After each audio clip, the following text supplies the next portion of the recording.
Bonjour à tous, bienvenue dans cette vidéo dans laquelle nous allons évoquer les problèmes de l'agence et du déconfinement. Comment préparer notre agence au déconfinement. Dans quelques jours, les professionnels vont pouvoir reprendre un semblant d'activité normale, mais ce sera un retour qui sera progressif et surtout avec la mise en place de procédures internes.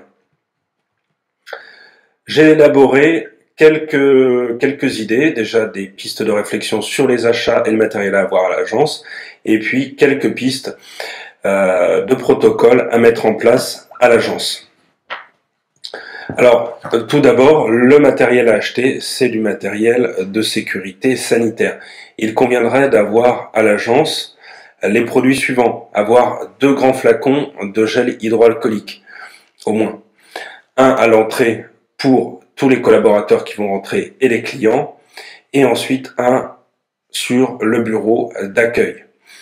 S'il y a des collaborateurs en nombre plus important, le mieux serait qu'il y ait un flacon avec distributeur intégré pour chaque collaborateur sur son bureau et un flacon qui lui reste personnel. De mettre aussi à disposition de tous les collaborateurs des petits flacons de gel hydroalcoolique qu'ils puissent emmener avec eux en visite. Des masques pour vous, vos collaborateurs et vos clients. D'avoir aussi des gants jetables. Des petits sacs poubelles à avoir sur soi lorsqu'on part en visite pour pouvoir déposer dedans les équipements qui auront été utilisés et qu'on vise à la destruction. Autre matériel à avoir, pour le bureau ou le desk qui va recevoir les clients, le bureau d'accueil, avoir un hygiaphone en plexiglas. Ce serait aussi de mettre en place à l'agence des gobelets jetables, de préférence bien sûr en matériaux recyclables, des lingettes désinfectantes, des produits de ménage désinfectants, à la fois liquides et en spray, du papier essuie-tout. Voilà. Vous pouvez alors bien sûr essayer de trouver tous ces matériels sur internet ou en magasin. Il y a un site internet qui est imprimerie-imo.com qui dispose d'un rayon spécialisé pour ces produits. Alors ensuite, les axes de protocole en 6 points pour l'agence. Déjà sur la présence ou les présences à l'agence. Ce serait tout d'abord d'organiser un planning de présence à l'agence et de recourir autant que possible encore au télétravail pour les tâches qui ne nécessitent pas de présence, le tout de façon à minimiser le nombre de personnes présentes dans les locaux. D'éviter aussi les regroupements autour de machines à café, de tables, que chacun malheureusement conserve les distances nécessaires. Mettre en place et à disposition des bouteilles d'eau individuelles, des gobelets jetables pour le café. C'est aussi afficher les consignes de sécurité que vous allez pouvoir trouver sur le ministère du Travail, sur son site internet. Si vous avez une société de nettoyage, veillez impérativement à ce qu'elle utilise les produits adaptés pour la désinfection des locaux. Si ce n'est pas le cas, à mettre en place dans l'agence une désinfection par chaque collaborateur de son espace de travail en fin de journée et de ses outils. Deuxième point, dans l'agence, qu'est-ce qu'on va placer? Un flacon distributeur de gel hydroalcoolique à l'entrée de l'agence. On va aussi mettre des masques jetables et une poubelle à l'entrée de l'agence et on va placer un flacon distributeur par bureau pour que tout le monde puisse se nettoyer les mains et se les désinfecter. L'hygiaphone, on va le mettre sur le bureau d'accueil ou les bureaux sur lesquels on va recevoir des clients. Ce qui est du courrier qu'on peut encore recevoir, il faudrait prendre le principe qu'une personne va ouvrir le courrier, va se désinfecter les mains et après va distribuer les lettres aux personnes concernées. Il faudrait veiller aussi à ce que chaque collaborateur il ait un espace de travail qui lui soit propre et des outils qui lui soient propres. À ce moment-là, on peut repérer aussi les différents outils avec des petites marques de couleurs, un coup de fluo, un coup de blanco, une gommette, des scotch de couleur, tout ce que vous voulez. On supprime les torchons, les serviettes, on remplace tout par du papier essuie-tout. On supprime aussi le chauffage. Alors le chauffage, quel type de chauffage? Les chauffages ou climatisation à air pulsé, les ventilateurs, on les arrête jusqu'à ce que l'épidémie soit passée. Les marquages au sol aussi dans l'agence pour marquer les points de distanciation sociale. Pour les agences qui auraient un fort passage de clients, moi je conseillerais d'apposer une consigne à l'extérieur en vitrine pour limiter le nombre de personnes simultanément présentes dans l'agence, voire de sonner avant d'entrer, puisque normalement vous devez avoir une petite sonnette ERP à l'extérieur de votre agence. C'est aussi réorganiser dès maintenant les espaces de travail pour permettre la distanciation entre tous les collaborateurs de l'agence. Troisième point, pour ce qui est des collaborateurs, il est impératif de bien veiller à ce que tout le monde soit formé sur les gestes barrières, de recommander de se laver fréquemment les mains. Il y a plein de tutoriels sur internet pour apprendre à mettre et enlever un masque, par exemple sur YouTube. Il faudrait aussi, le protocole que vous allez mettre en place dans votre agence, l'écrire et le soumettre à vos collaborateurs qui vont le viser. Sur la relation client, c'est là où il y a beaucoup d'interrogations de la part des professionnels que je peux avoir par téléphone ou par mail. Il y a des clients qui vont vouloir reprendre les visites et d'autres qui resteront méfiants. Je pense que commercialement, il ne faudrait pas les forcer aux visites s'ils sont présents, si c'est un bien qu'ils occupent. Il conviendrait de convenir avec les propriétaires ceux qui vont accepter les visites et ceux qui vont préférer décaler de quelques semaines la commercialisation de leurs biens. Ils n'ont pas tous les mêmes priorités.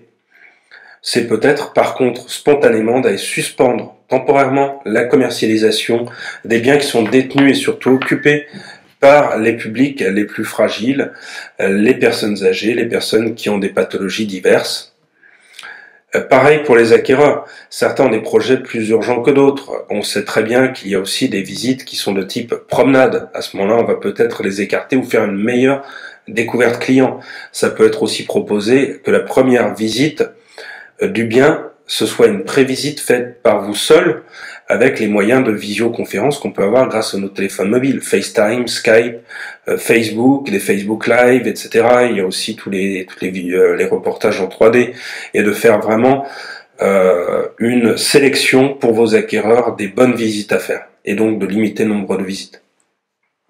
Ça va être aussi d'informer vos vendeurs et vos acquéreurs des protocoles visites que vous avez mis en place pour à la fois les rassurer, mais aussi pour leur imposer. Il en va aussi de votre sécurité, de celle de vos collaborateurs. C'est de maintenir autant que possible un très faible niveau de passage à l'agence, et surtout pour des raisons impérieuses. Il y a beaucoup d'échanges qu'on peut avoir avec les clients, qui vont pouvoir se faire par courriel, par téléphone, par visioconférence. Ça va être de privilégier donc l'envoi aussi des documents par courriel. Par exemple, les fiches commerciales des biens, on les renvoie par courriel à l'issue de la visite, plutôt que de les imprimer et les remettre en main propre. De limiter l'espace de réception des clients à un seul bureau, point d'accueil. De mettre aussi en place la signature électronique pour tous les actes. La signature électronique, elle permet quand même maintenant de pouvoir signer les mandats, les bons de visite, les offres, les envois d'offres, les baux, les compromis. Vous pouvez faire tout de A à Z sur les supports de signature électronique. Pour ceux qui n'y sont pas encore, en allant sur mon site internet www.cotentin-expertise.fr, vous pouvez bénéficier d'une formation gratuite d'1h30 sur la signature électronique avec Modelo, et ce jusqu'à la fin du confinement. Cinquième point sur ce qui est des déplacements, de la prospection, des visites. La première chose qu'il faut s'imposer, c'est à ne plus covoiturer avec les clients. L'agent immobilier et tous ses collaborateurs doivent être dotés de kits individuels de protection pour leurs déplacements, leurs activités en déplacement. Des petits flacons de gel hydroalcoolique, des gants, des masques jetables, des attestations de déplacement, des petits sacs poubelles, voire aussi des lingettes désinfectantes. Il va falloir veiller à ce que chacun puisse mettre aussi à disposition des équipements de sécurité pour leurs clients. Notre client qui vient en visite, il doit pouvoir être équipé. Et c'est surtout aussi de s'imposer un protocole de visite qui devrait être quand même assez strict et en faire part avant à vos clients, acquéreurs pour qu'ils se préparent à ce protocole et vos vendeurs pour les rassurer. Alors la consigne, elle devrait être donnée au propriétaire de s'absenter pendant les visites que vous allez faire. Ça peut être l'occasion d'ailleurs de l'heure de promenade quotidienne. Les vendeurs, il conviendrait aussi qu'ils s'occupent, eux, de préparer le bien avant la visite pour éviter aux professionnels de manipuler les interrupteurs, les poignées, les clés à l'intérieur du bien pour ouvrir le garage, la cave, etc. Et donc limiter tous les contacts. Il faudra aussi éviter impérativement que les clients se croisent, nos vendeurs, nos acquéreurs ou d'autres de visite entre elles. Dès le début de la visite, on va proposer un masque au client et on va veiller à ce qu'il se désinfecte les biens. Je dirais que c'est une condition sine qua non pour procéder à la visite. De limiter aussi le nombre de personnes qui vont visiter le bien. Le limiter aux acquéreurs ou locataires potentiels, tout le reste de la famille, les enfants, l'oncle, la tante, la grand-mère, le grand-père, l'arrière-grand-père, l'arrière-grand-mère, n'ont rien à faire pendant la visite, ce n'est pas eux qui vont acheter. Plus on va multiplier le nombre de personnes, plus on va prendre des risques. Les enfants, prévenir peut-être vos acquéreurs pour qu'ils prennent leur disposition pour qu'il y ait une garde d'enfants. S'ils ne peuvent pas faire garder, on peut aussi imaginer que on va faire visiter à l'un des parents, l'autre va rester dehors à garder les enfants, puis on fait visiter l'autre parent. C'est aussi des mesures vis-à-vis de nos vendeurs, des mesures de sécurité vis-à-vis d'eux. Pendant la visite, veillez à ce qu'ils ne touchent pas les éléments, tous nos acquéreurs. Pas d'éléments, ils ne vont pas manipuler les tiroirs, les interrupteurs, etc. Par précaution, grâce à nos petites lingettes désinfectantes, si jamais des éléments sont touchés, on va les nettoyer. La sortie de visite. Alors, en sortie de visite, on a la problématique du bon de visite.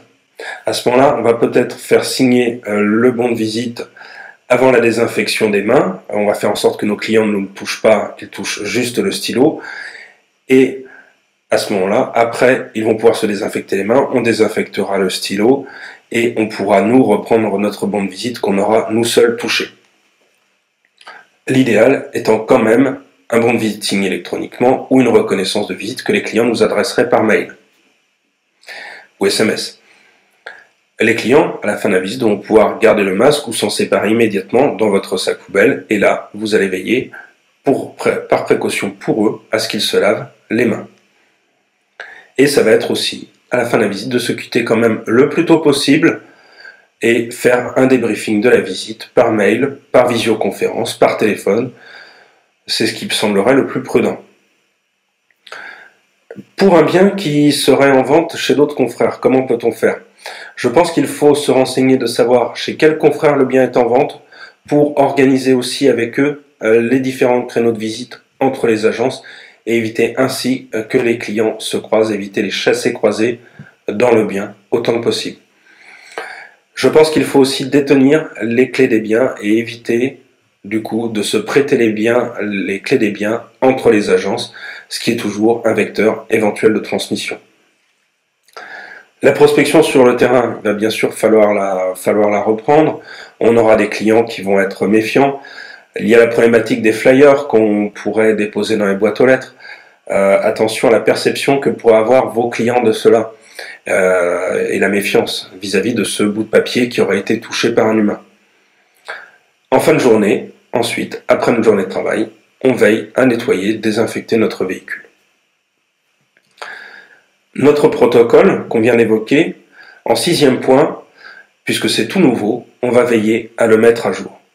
Dans les premiers jours, c'est une situation qui est complètement inédite. Il y a certainement des ajustements qui seront nécessaires pour votre agence, des remarques qui seront venues de vos clients, de votre pratique.